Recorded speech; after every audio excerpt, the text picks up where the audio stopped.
Hi, and welcome to the Your Good News podcast with me, your host, Katherine Getty.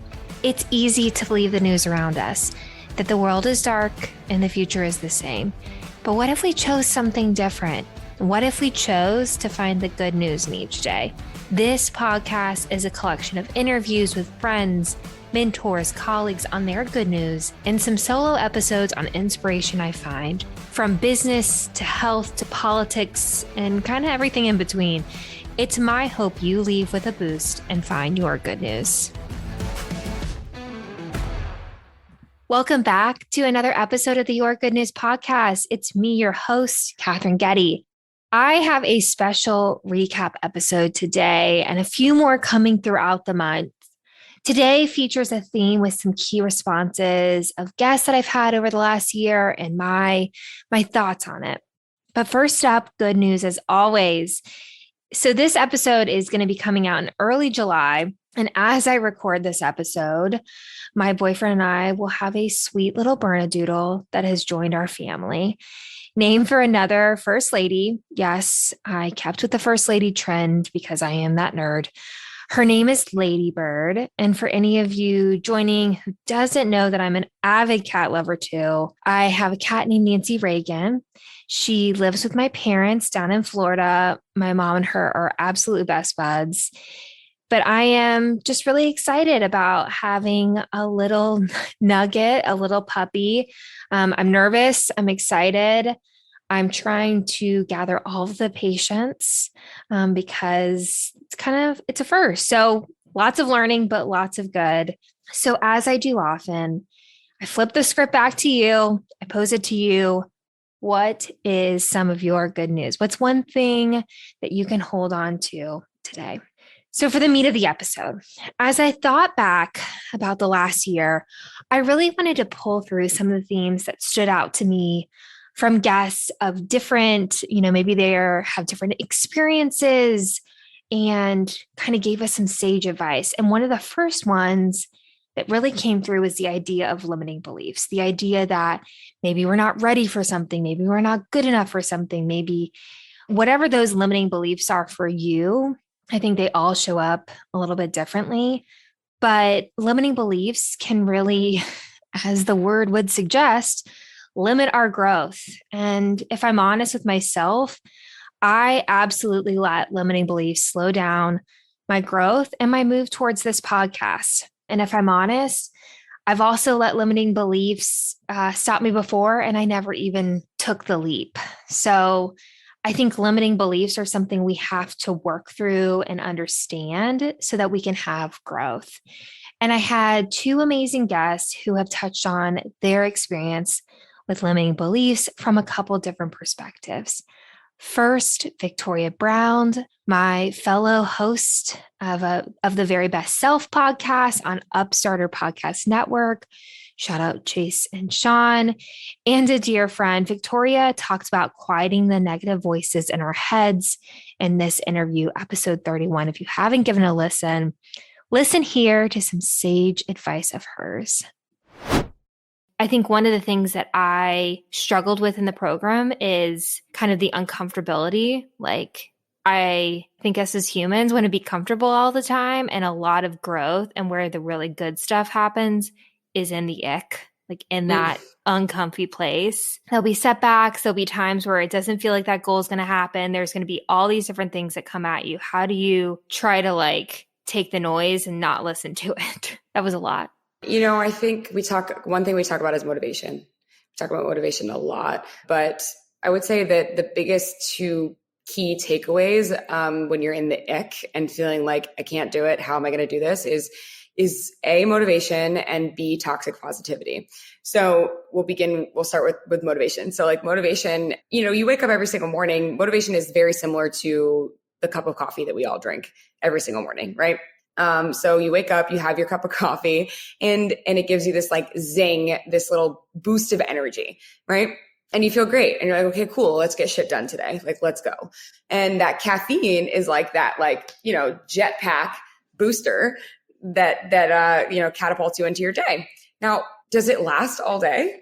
No, absolutely not. You're gonna need another cup of coffee or like, another energizing, like a workout or whatever it is that you do. But like, you're gonna need something else. It doesn't last all day. And why does coffee not keep you energized all day long? Because it's not supposed to, right?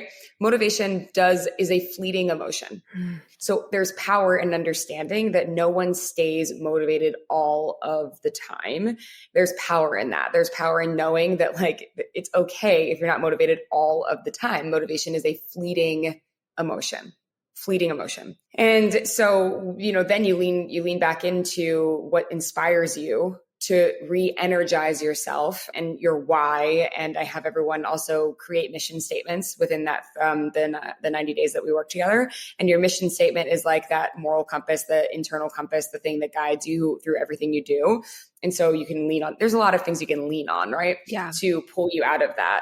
But then the other thing is toxic positivity, where, especially in the age that we're in right now, in the internet age and social media, and where everything has a filter on it and everything looks perfect and everything looks polished. And my God, this couple, they seem so much happier than us. And they seem like they're so much in love and but you don't realize that like off screen, they actually fight all the freaking time. Like you have no idea. Right. Or like, she's so perfect and has so many amazing designer bags, but like, you don't know her bank account. You don't know that she might be like swimming in debt to carry all these. There's so much we don't know. And on top of that, there are a lot of people, I think in the mindset space, especially who are trying to inspire people by saying that you should be happy all the time, or here's how you pick yourself up out of a funk, or et cetera. Like, and the truth of that is this is all toxic positivity. This is putting a filter on our actual lives and making us feel like we are somehow broken if things are not perfect all the time, that we're somehow broken if our emotions are not happy all of the time. Well, guess what? We are human beings and our emotions are on every end of the spectrum, and they're supposed to be on every end of the spectrum. We're supposed to have good days. We're supposed to have bad days, highs and lows, and together they make us whole. That's how you are who you are, right? And so I think there's also just a lot of power in recognizing like we don't have to step into the beat down when we find ourselves in this super uncomfortable position or, the uncomfortable place in our lives, because like you get to this place where you understand like, okay, this is not forever. This is temporary and it sucks right now, but it won't always be this way. So I'm going to let myself feel these feelings. I'm going to go through the motions of feeling what I feel. And also I think when you allow yourself to go through your own feelings, it's easier to get to the root cause of why you feel the way you feel. And that is so huge, getting to the root cause of why you feel the way you feel. Because a lot of times we just take the status quo as like, I'm upset, I'm mad, I'm angry, I'm unhappy, I'm, depressed, I'm all of these things. And when we just try to put a Band-Aid on it constantly and just try to, live in this fix-it culture where we're just like, okay, let me find the thing. Let me lean on alcohol to numb my feelings. Let me lean on going out and partying. Let me lean on whatever it is, sex, drugs, alcohol, binge watching TV, whatever it is that you're leaning on, which is ending up becoming this like temporary Band-Aid. You can only do that for so long.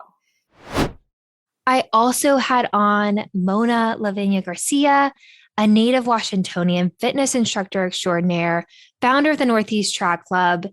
And she is so much more than her accomplishments. She is just a light. And I was so grateful to be able to get to share her good news and learn from her.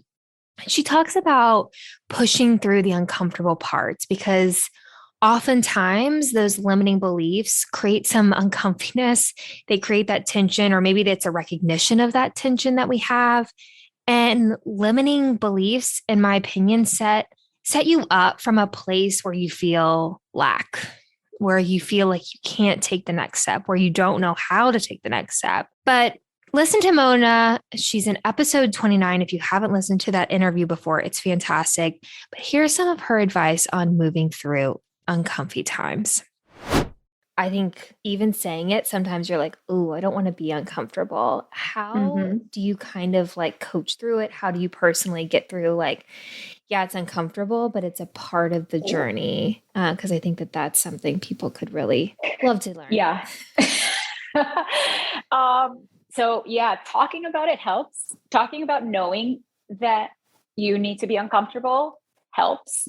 It's a muscle. It's a muscle. And I want to say that movement and actually, whichever way, if you've had a tough life, know that you've had that and that's part of your journey and embrace that. You don't have to hide that part, because I think that helps you understand you can handle a lot of hard shit, right?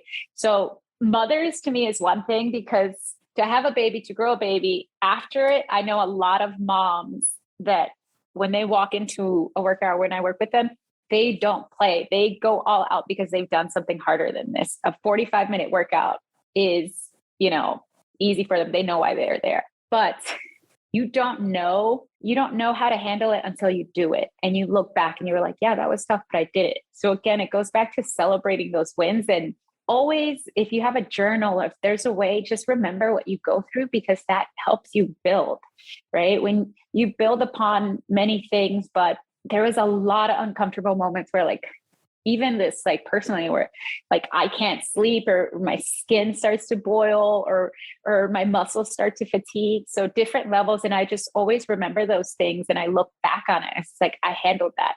So when I'm going through something hard presently, it's just knowing that this too shall pass. So it's remembering what you've gone through, so you can know you can handle what's present. But it's just practice, little by little, getting uncomfortable, like a run.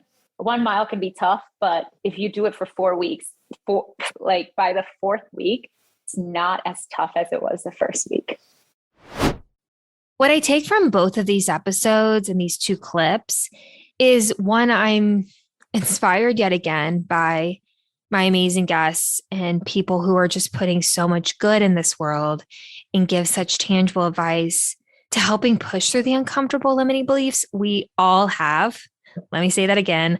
Limiting beliefs are something we all have. It's a normal part of life, because we all have a part of us that wants to protect us from failure or pain or embarrassment or whatever we think is around the bend. But we have the choice to move through them, to move through that uncomfortable parts that we're all going to feel and get to the other side. And these badass women just reminded me to acknowledge those feelings and put one foot in front of the other. So thank you, Victoria. Thank you, Mona.